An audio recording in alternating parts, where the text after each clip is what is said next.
একটার পর একটা গর্ভবতী নারী হঠাৎ করে হারিয়ে যাচ্ছে শহর থেকে। না কোনো ক্লু, না কোনো সাক্ষী, শুধু রহস্য আর আতঙ্ক।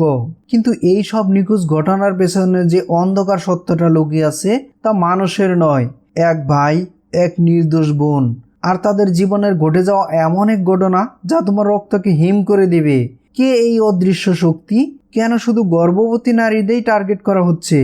আজ আমরা খুলে দেব সেই ভয়ঙ্কর সত্য যা শুনলে তুমিও প্রশ্ন করবে, অশ্বত্থামা সে কি মানুষ নাকি এক অভিশপ্ত শক্তির পুনর্জন্ম?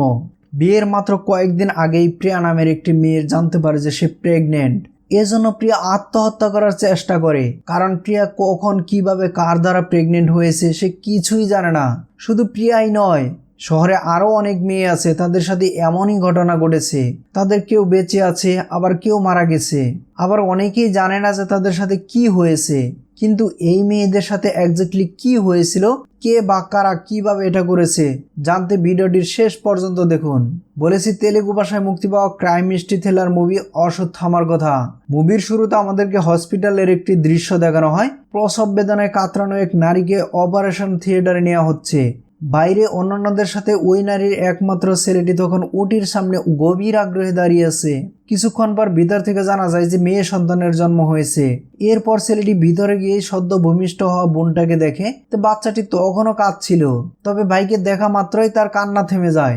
এজন্যই মা বলেছিল যে দেখছিস, তোকে দেখে কান্না বন্ধ করে দিয়েছে। ঠিক এভাবেই সারা জীবন তোর বোনের খেয়াল রাখিস। এখান থেকে দৃশ্য চলে যায় কয়েক বছর পর। আমাদের সাগর পাড়ে 4 জন জেলেকে দেখানো হয়। মাস ধরে ঘাটে ফেরা মাত্রই সানমুকার নামে এক বৃদ্ধ ব্যক্তি এসে তাদের বেশ কিছু টাকা দেয় এবং একটি মেয়ের ফটো দেখে তাকে কিডন্যাপ করতে বলে। এরপর ওই 4 জন মেয়েটিকে ফলো করতে শুরু করে। মেয়েটি তখন টিউশন শেষ করে বাড়ি ফিরছিল। ঠিক তখন ওই 4 জনের 2 জন রাস্তায় ব্যাডমিন্টন খেলছিল। মেয়েটি আসা মাত্রই তাদের একজন মেয়েটিকে ককটি দিতে বলে। মেয়েটি যখনই স্পর্শ করে মেয়েটির আঙ্গুলের মাথা কেটে যায়। এরপর মেয়েটি যখন চলে যাচ্ছিল, হঠাৎ করে মাথা ঘুরিয়ে পড়ে যেতেই ওই 4 জন একটি অ্যাম্বুলেন্সে করে মেয়েটিকে তুলে নিয়ে যায়। তার মানে ওই ককের সাথে এমন কোনো মেডিসিন ছিল যে জন্য মেয়েটি সেন্সলেস হয়ে পড়েছে। অন্য দেশে মুভির মূল ক্যারেক্টার গনাকে দেখানো হয়। গনা তার ছোট বোনের এঙ্গেজমেন্ট উপলক্ষে ইউএস থেকে আজই ফিরেছে। তাই এয়ারপোর্টে ল্যান্ড করা মাত্রই গনা সোজা বাড়িতে চলে যায়, কারণ এঙ্গেজমেন্টের মাত্র 10 মিনিট বাকি আছে। আর এখানে আমরা গনার ছোট বোন প্রিয়াকে দেখতে পাই। এরা হচ্ছে সেই ভাই বোন যাদেরকে আমরা মুভির শুরুতে দেখেছিলাম। গনা ফিরে আসায় সবাই খুশি। এরপর প্রিয়া এবং রবি নামের একটি ছেলের সাথে এঙ্গেজমেন্ট হয়। এমনকি আজ থেকে 3 মাস পর বিয়ের ডেটটাও ফিক্সড করা হয়। তবে প্রিয়া তার ভাইকে এঙ্গেজমেন্টের ঠিক 10 দিন আগে আসতে বলেছিল, আর গনা এসেছে মাত্র 10 মিনিট আগে। এজন্য প্রিয়া অভিমান করেছে। অবশ্যই প্রিয়ার রাগ থামাতে গনা প্রিয়াকে একটি ঘড়ি গিফট করে এবং কথা দেয় যে বিয়ে না হওয়া পর্যন্ত সে এখানেই থেকে যাবে। তাই প্রিয়া এখন খুবই খুশি। এরপর আমাদেরকে গনার গার্লফ্রেন্ড নেহাকে দেখানো হয়। ছোট থেকে তারা একসাথে পড়াশোনা করেছে, তবে গনা উচ্চ শিক্ষার জন্য ইউএসএ চলে গিয়েছিল। তারপরও তাদের এই লং ডিস্টেন্স রিলেশনশিপে কোনো এফেক্ট পড়ে না। দৃশ্য চলে যায় রাতে, সবাই ঘুমিয়ে পড়ে। গনাও তার রুমে ঘুমাচ্ছিল। তবে প্রিয়ার কুকুরটি গনার রুমে এসে শব্দ করছিল, তাই গনার ঘুম ভেঙে যায়। আর কুকুরটিও গনাকে প্রিয়ার রুমের দিকে নিয়ে যায়। গনা জানালা দিয়ে প্রিয়ার রুমে উকি দিয়ে দেখে যে প্রিয়া ফ্যানের সাথে ফাঁস নেওয়ার চেষ্টা করছে। এটা দেখার পর গনার মাথার উপর যেন আকাশ ভেঙে পড়ে। গনা সাথে সাথে প্রিয়ার রুমে চলে যায়। গনাকে দেখা মাত্রই প্রিয়া গনাকে জড়িয়ে ধরে কাঁদতে শুরু করে। গনা প্রিয়াকে বসিয়ে প্রিয়ার কাছে জানতে চায় যে কি এমন হয়েছে, কি সমস্যার জন্য তুই এটা করতে যাচ্ছিলি, আমাকে খুলে বল। প্রিয়া বলে, ভাইয়া আমি প্রেগনেন্ট। এইটা শোনার পর গনা আশ্চর্য হয়। তারপর প্রিয়াকে বলে যে তুই এই জন্য এই সিদ্ধান্ত নিতে যাবি, তুই আমাকে তো বলতে পারতি। আমি বাবা মাকে, রবির বাবা মাকে এবং রবিকে সবার হাতে পায়ে ধরে তাদেরকে ম্যানেজ করে নেব। আমি এখনই রবির সাথে কথা বলছি। কিন্তু প্রিয়া এরপর যেটা বলে গনা মোটেও প্রস্তুত ছিল না। প্রিয়া বলে, ভাইয়া এটা রবির নয়। কিন্তু গনা বলে যে রবির নয় তাহলে কি? আমাকে সত্যিটা বল, কি হয়েছে?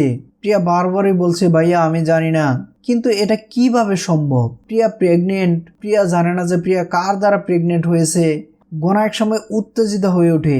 প্রিয়া তখন গনাকে প্রমিস করে বলে, ভাইয়া সত্যি আমি বলছি কিছুই জানি না, আমি জানি না আমার সাথে কি হয়েছে।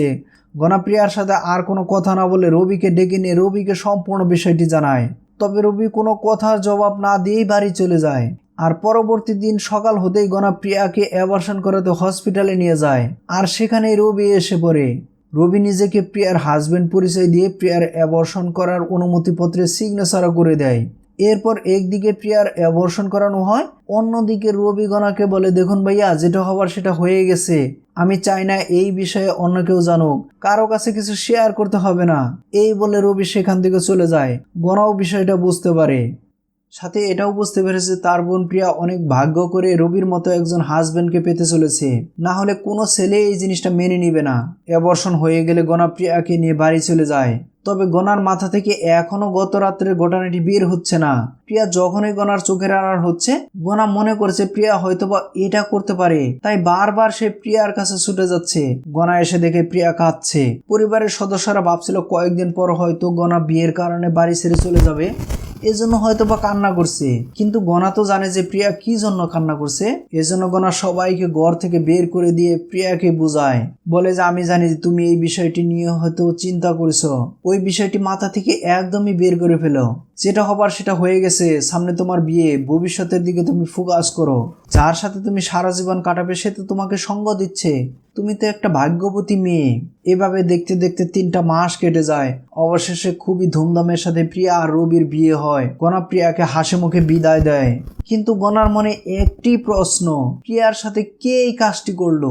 যে কোনো মূল্যেই হোক গনাকে ওই ব্যক্তিকে খুঁজে বের করতে হবে। প্রিয়ার সাথে কি হয়েছে সেই ঘটনা উদ্ঘাটন করতেই হবে। তাই গনা একাই তার মিশনে নামে। গনা প্রথমে প্রিয়ার বান্ধবীদের সাথে যোগাযোগ করে এবং তাদের থেকে তথ্য নিয়ে জানতে পারে প্রিয়াকে একটি ছেলে পছন্দ করে কয়েকদিন তার পিছু ঘুরছিল। গনা ওই ছেলেকে খুঁজে বের করে প্রথমে তাকে ইচ্ছা মতো পেটায়। এরপর প্রিয়ার ফটো দেখালে ছেলেটি বলে যে সে একসময় প্রিয়াকে পছন্দ করতো এবং তাই তার পিছনে ঘুরতো, কিন্তু প্রিয়া তাকে পাত্তা না দেওয়ায় সে তার পিছনে ঘোরা বন্ধ করে দিয়েছিল। আবার কলেজের এক সিনিয়র ছেলেও প্রিয়াকে পছন্দ করত। ওই ছেলের কাছে গেলেও সেও একই কথা জানায়। সে বলে যে কলেজে থাকাকালীনের কথা। এরপর তার সাথে প্রিয়ার কোনো দেখাই হয়নি। এক ছেলে ফেসবুকে প্রিয়াকে খুবই ডিস্টার্ব করতো। সে ছেলেকে মারধর করে জানতে চাইলে সেই ছেলেটিও জানায় যে প্রিয়া তো তখনই তাকে ব্লক করে দিয়েছিল। প্রিয়ার সম্পর্কে সে আর কিছুই জানে না। তবে গনা যার কাছেই যাচ্ছে কোনো কুল কিনারা পাচ্ছে না। এজন্য গনা এক সময় রাগ থামাতে না পেরে ওয়াশরুমের গ্লাসে ঘুষি দিয়ে গ্লাস ভেঙে ফেলে। সাথে সাথে গনার মা গনাকে হসপিটালে নিয়ে যায়। আর এরপরে নেহা কল করে গনাকে। গনা নেহার সাথে কথা বলতে বলতে হসপিটালের বাইরে আসা মাত্রই গনার গাড়ির উপরে একটি মেয়ে এসে পড়ে। গনা লক্ষ্য করে যে মেয়েটির হাতে একটি চিরকুট লেখা আছে। তাতে লেখা রয়েছে যে আমার নাম কীর্তি, বাবা মা আমাকে ক্ষমা করে দিও, আমার কোনো বয়ফ্রেন্ড নেই, কারোর সাথে কোনো অবৈধ সম্পর্কও নেই, ডক্টর বলেছে আমি প্রেগনেন্ট, কিন্তু কিভাবে কি হয়েছে আমি কিছুই জানি না, তাই এটা ছাড়া আমার আর কোনো পথ ছিল না। এর মধ্যে গনার মা এবং গনার ট্যাক্সি নিয়ে যাচ্ছিল। তখন গনার মা গনাকে বলেছিল যে ওই মেয়েটিকে আমি হসপিটালের ভিতরে দেখেছিলাম। মেয়েটি তার অ্যাবর্শনের জন্য ডক্টরের কাছে অনুরোধ করছিল, কিন্তু ডক্টর বলছিল যে অভিভাবক ছাড়া তারা এটা করতে পারবে না। মেয়েটির এমন অবস্থা দেখে গনার মায়ের বারবার প্রিয়ার কথা মনে পড়ছে, কিন্তু গনা তার মাকে শান্ত করে বাড়িতে নিয়ে যায়। আবার ওই মেয়েটি গনার গাড়ির উপরে পড়েছিল, তাই ফর্মালিটির জন্য গনাকে থানায় ডাকা হয়। তখন এক দম্পতি তাদের মেয়ের মিসিং কমপ্লেন নিয়ে আসে। গনা লক্ষ্য করে যে পুলিশ তাদের কাছ থেকে তথ্য নিয়ে টাকার বিনিময়ে মিসিং কমপ্লেন রেজিস্টার করে, কিন্তু তেমন কোনো গুরুত্বই দিচ্ছে না। তারা এমন একটা ভাব করছে যেন কিছুই হয়নি। তখন রাইটার গনাকে মিসিং কমপ্লেনের রেজিস্টার দেখিয়ে বলে যে রোজই এমন কোনো না কোনো মিসিং কমপ্লেন আসে। আর পুলিশ যখনই তদন্ত করতে যায় মেয়েগুলোর পরিবার জানায় যে তাদের মেয়ে তো ফিরে এসেছে। তারা কমপ্লেন করে হাওয়া হয়ে যায়, কিন্তু মেয়ে ফিরে আসার পর তারা পুলিশকে জানায়ও না। এই জন্যই পুলিশ কমপ্লেনটি পাওয়ার পর তেমন গুরুত্ব না দিয়ে আগে অপেক্ষা করে। এই সবকিছু শোনার পর রেজিস্টারের মধ্যে ওই মেয়েদের মিসিং কমপ্লেন দেখে গনা সেই কমপ্লেনগুলো থেকে কয়েকটি মেয়ের তথ্যের ফটো তুলে নেয়। গনা বাইরে এসে তার ভেতর থেকে একজনকে কলও করে, তার মেয়ের বিষয়ে জানতে চায়। এরপর গনা যখন বাড়িতে ফিরছিল, একটি দম্পতি গনার কাছে লিফট চায়। মূলত তারা খবর পেয়েছে তাদের মেয়ে অমনি হসপিটাল আছে, তাই গনা তাদের ওই হসপিটালে নিয়ে যায়। তো ডক্টর জানায় যে বডিতে সুগার লেভেল কম থাকার কারণে মাথা ঘুরে পড়ে গিয়েছিল। এটাকে হাইপোগ্লাসেমিয়া বলে। ঠিক মতো খাওয়া দাওয়া এবং ঘুম আসলে সব ঠিক হয়ে যাবে। গনাও পাশে দাঁড়িয়ে থেকে সবই শুনছে। এর মধ্যে গনা যাকে কল করছিল ওই ব্যক্তি কল করলে গনা তার মেয়ের সাথে কথা বলে। মেয়েটি বলে যে সেদিন আমি আনন্দনগর বাস স্টপে দাঁড়িয়েছিলাম, ক্লান্ত মনে হচ্ছিল। এরপর কি হয়েছে জানি না, জ্ঞান ফিরতেই দেখে আমি প্রেরণা হসপিটালে। এরপর গনা কীর্তি নামের সেই মেয়েটির বাবা মায়ের সাথে দেখা করতে যায়, যে মেয়েটা তার গাড়ির উপরে পড়ে মারা গিয়েছিল। গনা তাদের সাথে কথা বলতেই বুঝতে পারে যে কীর্তি যে প্রেগনেন্ট ছিল আর এ কারণে আত্মহরণ করেছে সেটা তার বাবা মা জানে, কিন্তু সমাজে সম্মান হারানোর ভয়ে তারা মুখ খুলতে চাইছে না। তবে গনা সেখানে কীর্তির একটি মেডিকেল রিপোর্ট পায়। কীর্তির বাবা জানায় যে 3 মাস আগে কীর্তি একদিন মাথা ঘুরে পড়ে গিয়েছিল, তখন পথচারীরা ওকে হসপিটালে নিয়ে অ্যাডমিট করে। আর এটা শোনার পর গনার মনে একটি সন্দেহ জাগে, কারণ সবার সেম স্টোরি, শরীরের দুর্বলতা থেকে মাথা পড়ে যাওয়া, এরপর হসপিটালে অ্যাডমিট হওয়া। আবার কয়েক মাস আগে গনা যখন ইউএসএ ছিল তখন প্রিয়াকেও একবার হসপিটালে নিতে হয়েছিল। তাই গনা তার মায়ের কাছেও জানতে চায় যে ওই সময় প্রিয়াকে কি কারণে হসপিটালে ভর্তি করা হয়েছিল। গনার মা একই কথা বলে যে দুর্বলতা থেকে মাথা ঘুরে পড়ে গিয়েছিল, কিন্তু গনা তো ভালো করেই বুঝতে পারছে যে এগুলো কোনো কোইন্সিডেন্স নয়, কারণ এতগুলো মেয়ের সাথে একই ঘটনা ঘটেছে, মাথা ঘুরে পড়ে যাওয়া, এরপর আবার ওই মেয়েগুলো প্রেগনেন্টও হয়েছিল। এজন্য গনা ওই সকল মেয়েদের সাথে কথা বলে তাদেরকে যে সকল হসপিটালে ভর্তি করা হয়েছিল প্রত্যেকটি হসপিটালে ঘুরে ঘুরে তথ্য নিয়ে জানতে পারে ওই মেয়েদেরকে ইমার্জেন্সিতে নিয়ে আসা হয়েছিল। আর ইমার্জেন্সিতে অ্যাম্বুলেন্স নিয়ে আসে। গনা হসপিটালে ওই অ্যাম্বুলেন্সের তথ্য জানার চেষ্টা করে, কিন্তু গনা যেহেতু পুলিশের লোক না, তাই হসপিটাল কর্তৃপক্ষ ওই অ্যাম্বুলেন্সের তথ্য দিতে চায় না। এরপর ওই 4 জন জেলেকে দেখা যায় তারা আগামীকাল কোনো একটি মেয়েকে তুলে নেওয়ার প্ল্যান করছে। গনা শহরের বিভিন্ন হসপিটালে ঘুরে ঘুরে সেই অ্যাম্বুলেন্সের তথ্য জানার চেষ্টা করে, যে অ্যাম্বুলেন্সগুলোতে করে ওই মেয়েদেরকে হসপিটালে ভর্তি করা হয়। দৃশ্য চলে যায় পরবর্তী দিন। নেহা আর তার বান্ধবী একটি শপিং মল থেকে বের হচ্ছিল। ঠিক তখন ওই শপিং মলের সামনে 2 জন ব্যক্তিকে দেখা যায়। নেহার বান্ধবীকে গোলাপ ফুল গিফট করতে গেলে নেহার বান্ধবীর হাতে গোলাপ ফুলের কাঁটা ফুরে যায়। এরপর ওই 4 জেলের মধ্যে 2 জনকে অ্যাম্বুলেন্সের ড্রাইভারের পোশাকেও দেখা যায়। এরপর ঠিক কিছুক্ষণ পর নেহা গনাকে কল করে একটি হসপিটালে ডাকে। গনা এলে নেহা জানায় যে নেহা তার বান্ধবীকে নিয়ে শপিং মল থেকে বের হচ্ছিল। তবে নিচে যেতে নেহা দেখে যে তার বান্ধবী নেই। মলের সিকিউরিটি ইনচার্জ নেহাকে জানায় যে তার বান্ধবী মাথা ঘুরে পড়ে যাওয়ায় তাকে অ্যাম্বুলেন্সে করে হসপিটালে নেওয়া হচ্ছে। শোনা মাত্রই নেহা যখন বের হচ্ছিল ততক্ষণে ওই অ্যাম্বুলেন্স চলে এসেছে। তবে নেহা অ্যাম্বুলেন্সের ওই হসপিটালের নাম দেখে ওই হসপিটালেই এসেছে। নেহা বলে যে আমি তো অমনি হসপিটালের নাম দেখে এসেছি, কিন্তু এখানে বলছে যে আমার বান্ধবীকে এখানে আনা হয়নি। হসপিটালের অ্যাম্বুলেন্স কিন্তু হসপিটালে পৌঁছায়নি, এটা তো বেশ সন্দেহজনক। তার মানে ওই মেয়েটিকে হয়তো বা অন্য কোথাও নিয়ে যাওয়া হচ্ছে। গনা তখন এখানে টেকনিক্যাল ডিপার্টমেন্টের সাথে কথা বলে এবং জানতে পারে যে তাদের হসপিটালে মোট 13টি অ্যাম্বুলেন্স আছে, সবগুলি এখন অ্যাক্টিভ। গনা ধারণা করে যে এই অল্প সময়ের মধ্যে 5 কিলোমিটারের বাহিরে হয়তো বা এই অ্যাম্বুলেন্সটি যেতে পারেনি, তাই 5 কিলোমিটারের ভিতরে একটি সার্কেল তৈরি করে। এরপর দেখা যায় যে এই 5 কিলোমিটার রেডিয়াসের ভিতরে 5টি অ্যাম্বুলেন্স রানিং অবস্থায় আছে। তার মানে নেহার বান্ধবী ওই 5 অ্যাম্বুলেন্সের কোনো একটির মধ্যে রয়েছে। গনা নেহাকে ওই কন্ট্রোল রুমে রেখে তার বাইক নিয়ে বের হয়ে পড়ে। নেহাও গনাকে লোকেশন দেখে দেখে রিয়েল টাইম আপডেট দিয়ে যাচ্ছিল। আর এভাবে গনা একে একে অ্যাম্বুলেন্সগুলোকে ফলো করে অ্যাম্বুলেন্সগুলো চেক করতে থাকে। এভাবে একসময় 4টি অ্যাম্বুলেন্স চেক হয়ে যায়, কোনো অ্যাম্বুলেন্সের মধ্যে নেহার বান্ধবী নেই। তবে 5ম অ্যাম্বুলেন্সটি চেক করতে গিয়েই দেখে যে নেহার বান্ধবী ওই অ্যাম্বুলেন্সে রয়েছে। আর এই অ্যাম্বুলেন্সের লোকজন গনাকে দেখে গনার উপর আক্রমণ করার চেষ্টা করে, কিন্তু গনার সাথে ফাইট শুরু হলে তারা একসময় অ্যাম্বুলেন্স ফেলে পাশের জেলে পল্লীতে ঢুকে পড়ে। গনাও তাদের ফলো করছিল। আর এভাবেই একসময় তারা সাগরের তীরে চলে যায়। এদিকে পূজার রথযাত্রা আসছিল, তাই রথযাত্রার এত মানুষের মধ্যে গনা আর তাদেরকে খুঁজে পায় না। তবে গনা এক সময় একজনকে ধরে ফেলে আর তাকে মারধর করে প্রিয়ার ফটো দেখায়। ফটো দেখা মাত্রই লোকটা বলে যে এই মেয়েটিকে আমরা তুলে নিয়েছিলাম, কিন্তু ছেড়ে দিতে বলা হয়েছিল, তাই আমরা তাকে ছেড়ে দিয়েছি। এরপর আমরা কিছুই জানি না। এই বলে লোকটি সেখান থেকে পালিয়ে যায়। নেহার বান্ধবীকে হসপিটালে নেওয়া হয়। গনাও ফিরে এসে জানতে পারে যে নেহার বান্ধবীর সাথে একই ঘটনা ঘটেছে। গনা তখন ওই 4 জেলের কথা ভাবছিল। যদিও তারা হসপিটালের ইউনিফর্ম পরা ছিল, তারপরও তাদের কথায় গনা স্পষ্টই বুঝতে পারে যে এরা পেশায় জেলে থাকলেও কনটাকে কিডন্যাপ করার কাজ করে। কিন্তু তারা বলেছিল যে কারো কথা মতো তারা ওই মেয়েদেরকে তুলে নেয়। গনাকে এখন সেই ব্যক্তিকে খুঁজে বের করতে হবে। দৃশ্য চলে যায় গভর্নমেন্ট হসপিটালে। আমাদেরকে ডক্টর মনোজ কুমার নামে এক সার্জনকে দেখানো হয়। মনোজ তার ডিউটি শেষ করে বাড়ি ফিরে যাচ্ছিল। তখনই সেখানকার একজন স্টাফ এসে জানায় যে একটি বডি এসেছে, পোস্টমর্টেম করতে হবে। তবে মনোজের একটি নিয়ম আছে, সে 6টার পরে কোনো পোস্টমর্টেম করে না, এজন্য সে চলেই যাচ্ছিল। তবে সেই স্টাফ বলে যে স্যার এটা জজের মেয়ে। আর এটা শোনা মাত্রই মনোজ রাজি হয়ে যায়। আর এরপর পোস্টমর্টেম করতে গিয়ে সে লাশের সাথে যা করে তা কোনো সুস্থ মস্তিষ্কের পক্ষে সম্ভব নয়। ঠিক কিছুদিন আগে এরকম একটি ঘটনা ঘটেছিল আমাদের দেশের ময়মনসিংহে। মনোজ লাশকে ধর্ষণ করে আর এরপরেই সে পোস্টমর্টেম করে। পোস্টমর্টেম শেষে সে গাড়িতে ফিরে আসে। মনোজ পঙ্কজ নামে এক লোককে সে পুরো বিষয়টি জানায়। তবে এটা শোনার পর পঙ্কজ বলছিল যে তাই বলে লাশের সাথে এতে মনোজের কিছুই যায় আসে না, জীবিত বা মৃত বুক করতে পারলেই হলো।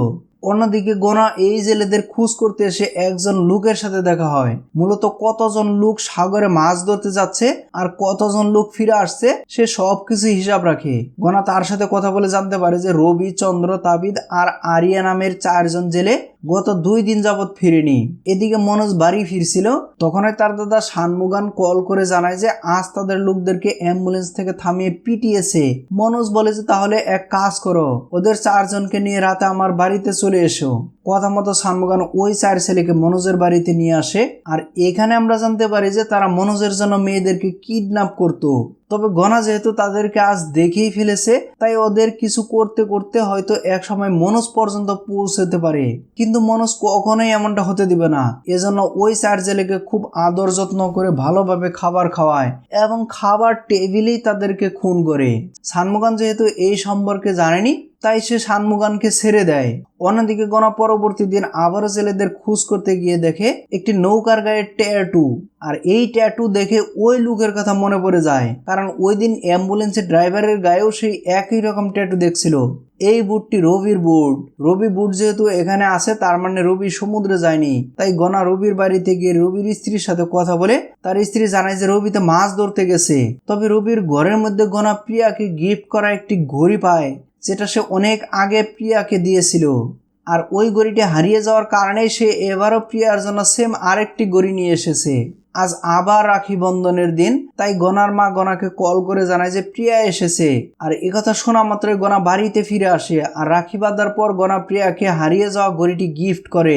এদিকে কিছুদিন যাবতই গনা তদন্ত নিয়ে ব্যস্ত, তাই নেহাকে সে একটু অ্যাভয়েড করেছে। ঠিক মতো কথাও বলছে না, ঠিকঠাক মতো দেখাও করছে না, এমনকি ফোনটাও ধরছে না। তাই নেহারও বেশ সন্দেহ হচ্ছিল গনা আসলে কি করছে, কেন এমন করছে। এজন্য গনা একসময় নেহাকে সত্যটা বলে যে প্রিয়ার সাথে অ্যাকচুয়ালি কি ঘটেছিল আর কেন সে এমনটা করেছে। তবে শুধুমাত্র প্রিয়াই নয়, শহরে আরো অনেক মেয়ের সাথে একই ঘটনা ঘটেছে। দৃশ্য চলে যায় এই ঘটনার কয়েকদিন পর। মন্ত্রীর মেয়ে সুমিয়া সুপার শপ থেকে বের হচ্ছিল, ঠিক তখন একটি হকার ছেলে সুমিয়াকে একটি পারফিউম কিনতে অনুরোধ করে। তো সুমিয়াও সেই পারফিউমটি কিনে নেয়। তবে গাড়িতে উঠে স্প্রে করা মাত্রই সুমিয়া অপহরণ হয়। মন্ত্রীর মেয়ে বলে কথা, পুলিশ খুবই গুরুত্ব সহকারে দেখছে। খবর পেয়ে গনাও এসে জানতে পারে যে সমীর গাড়িটি কোথায় পাওয়া গেছে। তো গনা সেখানে যায়। এরপর নেহাকে সমীর বান্ধবী সাজিয়ে সমীদের বাড়ি পাঠিয়ে দেয়। নেহা সোজা সমীর রুমে গিয়ে গনাকে কল করতেই গনা চেক করে দেখতে বলে যে রুমে কোন ধরনের ফোনের চার্জার আছে। নেহা জানায় যে আইফোনের চার্জার, তার মানে সমীর আইফোন ছিল। গনার কথা, আইফোনের ইউজাররা সবসময় অন্য কোনো ডিভাইসে তাদের ব্যাকআপ রাখতো। আবার ঘরের মধ্যে ম্যাকবুকও আছে, তবে পাসওয়ার্ড প্রটেক্টেড। গনা নেহাকে date of birth, current number সব কিছু দিয়ে ট্রাই করতে বলে, কিন্তু কোনো কিছুতেই কাজ হচ্ছিল না। অবশেষে গনা সমীর ইনস্টাগ্রাম চেক করে দেখে যে সমীর একটি কুকুর আছে, কুকুরের গলাতে নামও লেখা আছে। তাই ওই নামটি দেওয়া মাত্রই ম্যাকবুকটি ওপেন হয়ে যায় এবং সাথে সাথে রিসেন্টলি ব্যাকআপ হওয়া কিছু ফটো গনাকে ফরওয়ার্ড করে দেয়। আর ওই ফটোগুলো দেখে গনা বুঝতে পারে যে সুমিয়া মিসিং হওয়ার আগে ওই সুপার শপে গিয়েছিল। এজন্য গনা সেই সুপার শপের সিসিটিভি ফুটেজ চেক করে সুমিয়াকে ওই হকারের থেকে পারফিউম কিনতে দেখা যাচ্ছিল। সব কর্মীরাই জানায় যে ওই ছেলে তো সিজনাল ফুল বিক্রি করতো। এরপর ওই ছেলের সাথে দেখা করলে সেও জানায় যে আমি তো তার কাছে শুধু পারফিউম বিক্রি করেছিলাম, কিন্তু সেগুলো আমার নয়। ছেলেটি শান মুগামের কথা বলে যে ওই বৃদ্ধ লোকটা রোদে ঘুরে ঘুরে অসুস্থ হয়ে গিয়েছিল, তখন আমাকে 50টা টাকা দিয়ে বলে যে পারফিউমগুলো বিক্রি করে দিতে, এজন্যই আমি তার পারফিউমগুলো বিক্রি করে দিয়েছিলাম। সুমিয়ার ফোনের একটি ফটোতেও সানুগানকে তার পিছনে দেখা যাচ্ছে। ছেলেটি ফটো দেখে আইডেন্টিফাই করে, কিন্তু সানুগানের সাথে ওই সার্জেলের কি সম্পর্ক গোনা এখন এটাই বুঝতে পারছে না। এজন্য গোনা ওই জেলে পল্লীতে যায় আর গিয়েই জানতে পারে যে ওই 4জন জেলে নিখোঁজ। তারা কোথায় আছে কেউই জানে না। দৃশ্য চলে যায় মনোজের বাড়িতে। মূলত মেয়েদেরকে বেহুশ করে আগে মনোজের বাড়িতে নিয়ে আসা হতো। মনোজ তাদেরকে রেপ করার পর আবার হসপিটালে নিয়ে যায়।